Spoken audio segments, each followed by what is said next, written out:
Estamos chegando com o Pingado desta sexta-feira, dia 28 de agosto. Seja muito bem-vinda, muito bem-vindo ao nosso querido Pingado Podcast. Um oferecimento Home Care Unifísio, 45 Burger, Celes Ambientes e Clínica Gastros. Vamos aos destaques de hoje. Horário eleitoral gratuito começa hoje no rádio e na televisão. A gente conta o que os candidatos podem e não podem fazer durante a propaganda. Tribunal Superior Eleitoral autoriza o envio de forças federais para o Piauí nas eleições de outubro. Governo do Estado decreta situação de emergência por causa da seca em 117 municípios. Medida tem validade de 180 dias. Prefeitura de Teresina inicia a reconstrução da casa de onde foram retiradas 40 toneladas de lixo no bairro Promorar. A redução da jornada de trabalho e o fim da escala 6x1 avançam no Senado. A proposta prevê a redução gradual da jornada para 40 horas semanais e 2 dias de descanso. O Pingado desta sexta-feira já começou. Pingado com Felipe Pereira. Seu cafezinho de notícias para quem não tem tempo.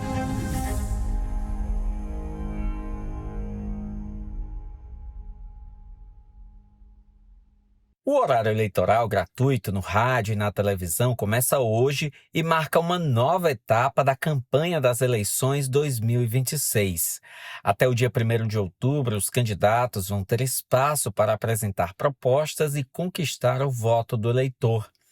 No rádio, a propaganda em bloco vai ao ar 2 vezes por dia, às 7 da manhã e ao meio-dia. Na televisão, os programas serão exibidos à 1 da tarde e às 8h30 da noite. Cada bloco terá 25 minutos, divididos entre os cargos em disputa. Além dos programas em rede, as emissoras também vão exibir inserções de 30 e 60 segundos ao longo da programação.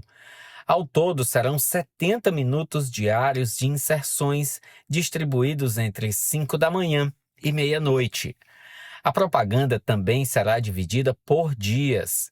Às terças, quintas e sábados, os blocos serão destinados às candidaturas à Presidência da República e à Câmara dos Deputados. Já às segundas, quartas e sextas, será a vez dos candidatos a governador, senador e deputado estadual. Como a propaganda começa numa sexta-feira, o primeiro programa será destinado às eleições estaduais. No Piauí, o maior tempo na disputa pelo governo será do candidato Joel Rodrigues, do PP, com 4 minutos. O governador Rafael Fonteles, do PT, será 3 minutos e 47 segundos. A candidatura da doutora Lúcia Santos, do PSDB, terá 28 segundos. A do professor Gisvaldo, do PSOL, 25 segundos. E Eliseu Aguiar, do Novo, 17 segundos. Na disputa pelo Senado, a coligação Juntos pelo Piauí de Ciro Nogueira e Tiago Junqueira terá 3 minutos e 7 segundos. A Força do Povo, com Marcelo Castro e Júlio César, terá 2 minutos e 57 segundos. As demais chapas terão tempos entre 13 e 22 segundos. Já na disputa pela presidência da República, Lula, do PT, terá 5 minutos e 31 segundos em cada bloco. Flávio Bolsonaro, do PL, terá 4 minutos e 20 segundos. Ronaldo Caiado, do PSD, terá 2 minutos e 2 segundos. E Augusto Cury, do Avante, terá 35 segundos. A distribuição segue a regra definida pela legislação eleitoral. 10% do tempo dividido igualmente entre os partidos, federações e coligações habilitados. Os outros 90% levam em conta a representação das legendas na Câmara dos Deputados. Mas a campanha eleitoral no rádio e na televisão também deve seguir regras em relação ao conteúdo veiculado. O advogado eleitoral Elson Oliveira explica algumas regras que os candidatos e os eleitores devem ficar atentos. Hoje, 28 de agosto de 2026, inicia um momento muito importante na campanha. Os candidatos podem apresentar suas propostas na TV e na rádio. Candidatos aqueles que pertencem a partidos políticos que possuem pelo menos 5 representantes no Congresso Nacional. Pois bem, estes candidatos, eles devem ficar atentos a algumas regras. Uma delas, que eles devem falar e aparecer em pelo menos 75% do tempo que lhe é destinado. Ou seja, eles não podem ultrapassar a porcentagem de 25% com depoimentos de outras pessoas, com a presença de algum apresentador, com a presença até mesmo de um outro candidato dentro do seu tempo. Isso é importante, pois se caso eles ultrapassem este tempo de 25%, esta porcentagem, eles podem ser punidos pela Justiça Eleitoral. Um segundo ponto muito importante também é que, por acaso, se utilizem de inteligência artificial, isso tem que ficar claro no momento do programa. Isso tem que ficar claro para o eleitor. E, por fim, o candidato que for apresentar o seu programa na TV e na rádio tem que ter o seu nome bem claro, o seu número e o seu partido político. E olha, tem cuidado que vai além do hospital. Home Care da Unifísio foi pensado para quem precisa de atenção contínua, mas quer estar no lugar mais importante de todos, a própria casa. A Unifísio conta com uma equipe multidisciplinar, equipamentos modernos, suporte completo, inclusive com ambulância, garantindo tranquilidade para o paciente e para toda a família. E o melhor, atende todos os planos de saúde. Se você busca um cuidado mais humano, próximo e eficiente, vale a pena conhecer de perto. Home Care Unifísio, 24 horas de atenção humanizada. Ligue 32 22 6283 ou acesse Clínica Unifísio no Instagram. Pingado com Felipe Pereira, seu cafezinho de notícias pra quem não tem tempo. O Tribunal Superior Eleitoral autorizou o envio de forças federais para atuar no Piauí durante o primeiro turno das eleições gerais de 2026. A decisão foi aprovada por unanimidade nesta quinta-feira, dia 27, pelo plenário do TSE. No Piauí, a presença das tropas federais havia sido solicitada pelo Tribunal Regional Eleitoral para 45 zonas eleitorais do estado. O pedido agora foi aprovado pela Corte Superior. A atuação das forças federais também será autorizada em Teresina.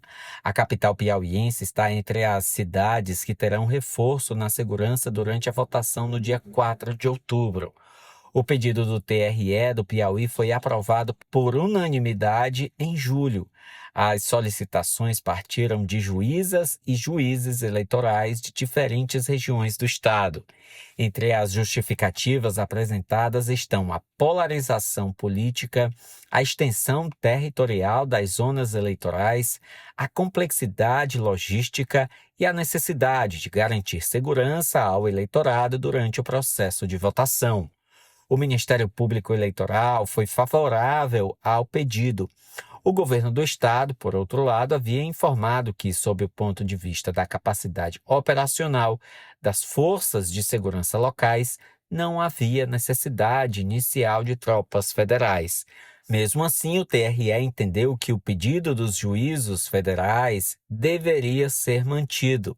Com a autorização do TSE, o processo segue agora para o Ministério da Defesa, responsável pelo planejamento das execuções das ações das Forças Armadas.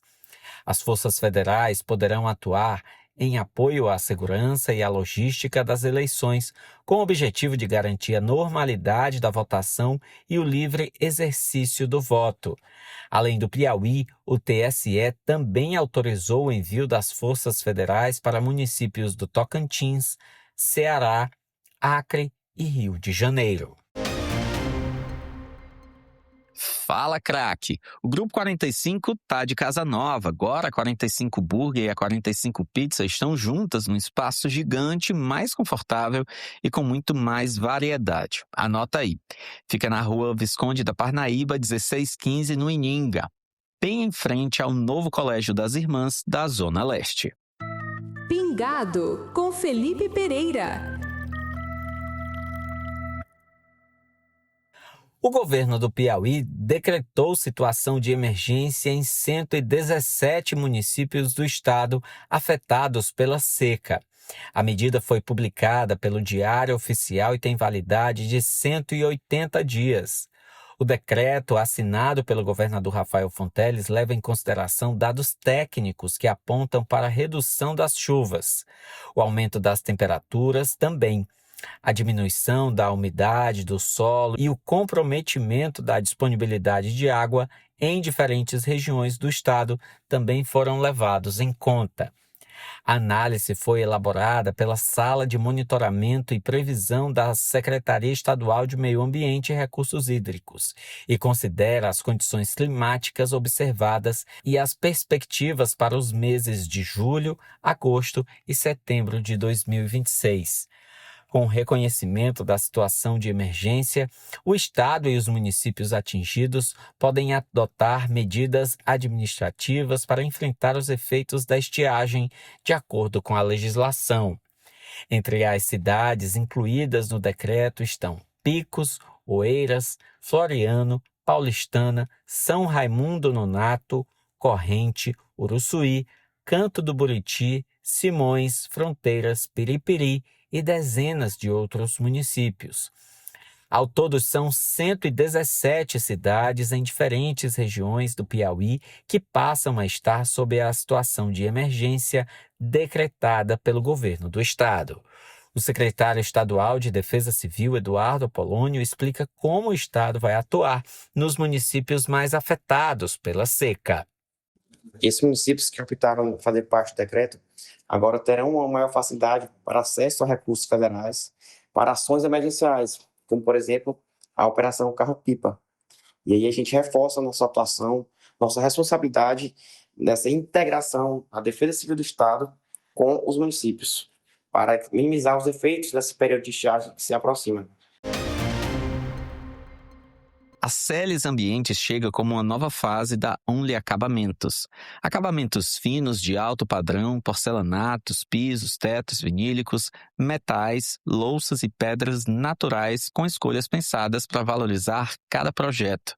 Celes Ambientes, novo nome, mesma essência, mais precisão. Fica na Avenida Homero Castelo Branco, 2213, bairro Ininga. Você ligado com a gente. Pingado com Felipe Pereira. A Prefeitura de Teresina iniciou a demolição da casa do morador do bairro Promorá, na zona sul da capital, que teve o imóvel transformado em alvo de uma força-tarefa após o acúmulo de resíduos ao longo de vários anos.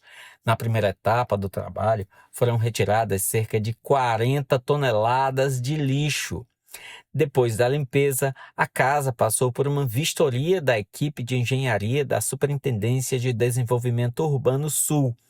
O laudo técnico constatou que a estrutura estava comprometida e que a reforma poderia ser mais complexa e até mais cara do que a demolição e a construção de uma nova residência.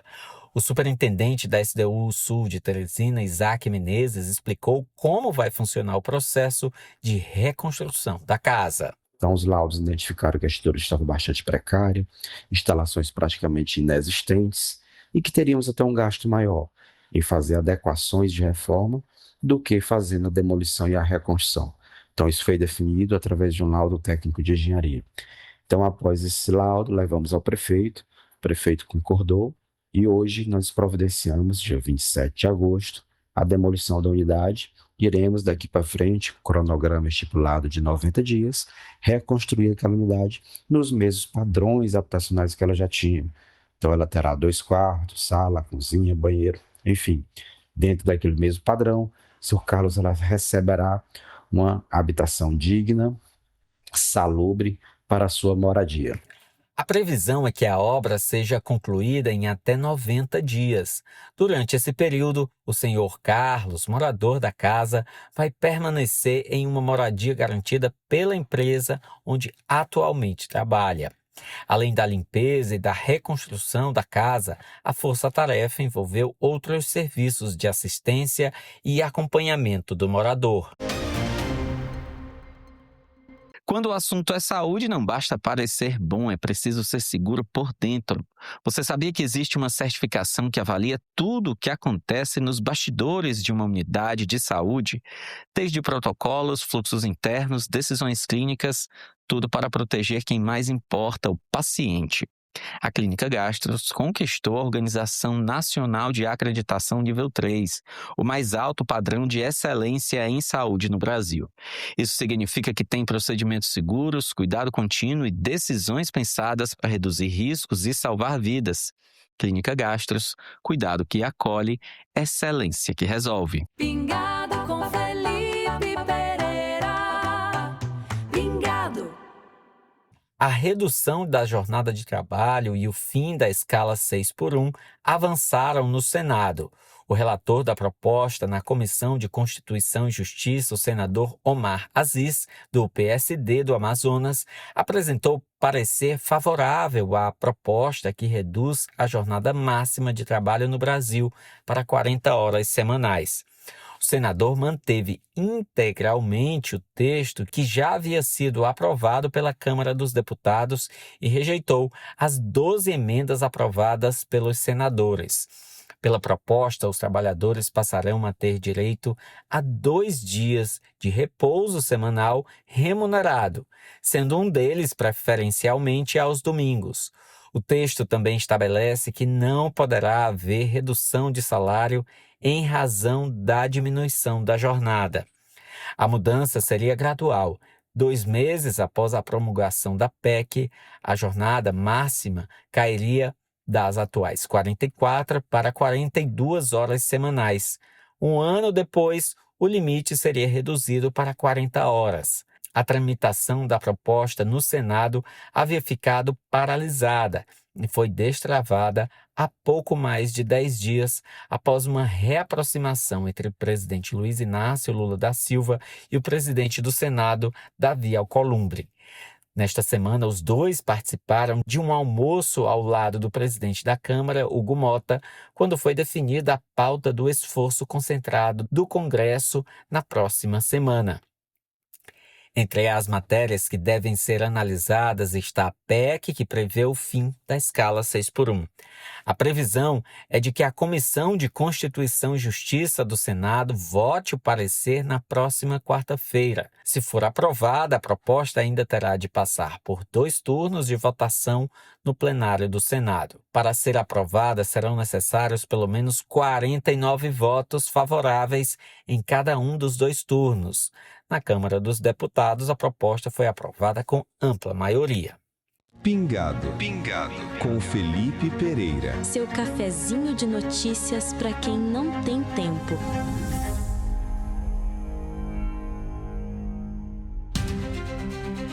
Vamos finalizando nosso Pingado desta sexta-feira. Um ótimo fim de semana para você e até segunda. Pingado com Felipe Pereira, o seu cafezinho de notícias para quem não tem tempo.